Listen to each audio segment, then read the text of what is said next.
All right, one other thing we're going to take a look at is when the variables are not assumed to be positive and we're simplifying radicals. And the best way to kind of illustrate this is if we take, for example, the square root of -7 quantity squared.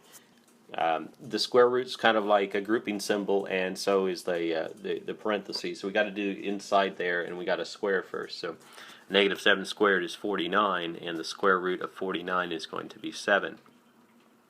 Okay. Notice that that's the same thing as if we took the absolute value of -7. Now, if we square just plain old 7, 7 squared is 49, and then if we take the square root of 49, we get 7 also. So the absolute value of 7 is also 7.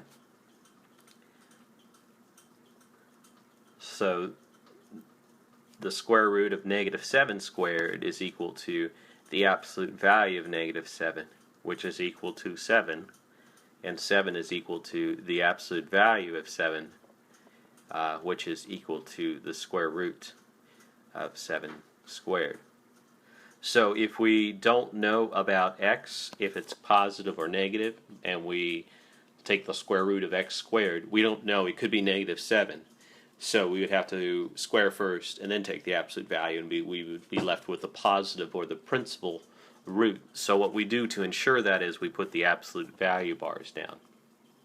Okay, and we don't do a whole lot of this in 06, but I think there's like 2 or 3 problems on your My Math Lab. It's like problem 14 and 15 or something like that in 10.3, 10.5 assignment, where they do have you do this. So when you take an even root and your variable comes out with an odd power, so even root, and then you get an odd power out, you got to put the absolute value bars on it because we want to ensure it's positive. So we'll do a couple more examples of that. So let's say we want to take the 4th root of x to the 4th. Okay, so even root and the 4th power are going to undo each other, and we have to put the absolute value bars on there because we don't know x could be positive or negative because we're not making the assumption that it's positive. Now if we do the cube root of x cubed, cube roots don't care. Remember the domain of the cube root is -infinity to infinity, so we can put whatever we want into it. But if we have an even root, then the radicand must be greater than or equal to 0, so we have to put the absolute value bars on. Okay, and to do one more example, what if we got x squared y to the 4th, and we're just going to take the square root. So the square and the square root will cancel each other out with the x, but we don't know if x is positive or negative, so we'll put the absolute value bars on that just to be careful. And then the y to the 4th, remember y to the 4th, is y squared times y squared. So square root of y squared is y, square root of y squared is y.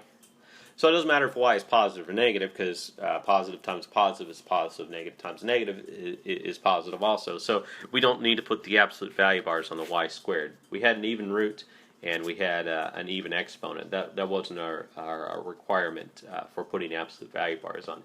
It was an even root and then an odd power, the odd power x being 1 there, so we needed to put the absolute value bars on there.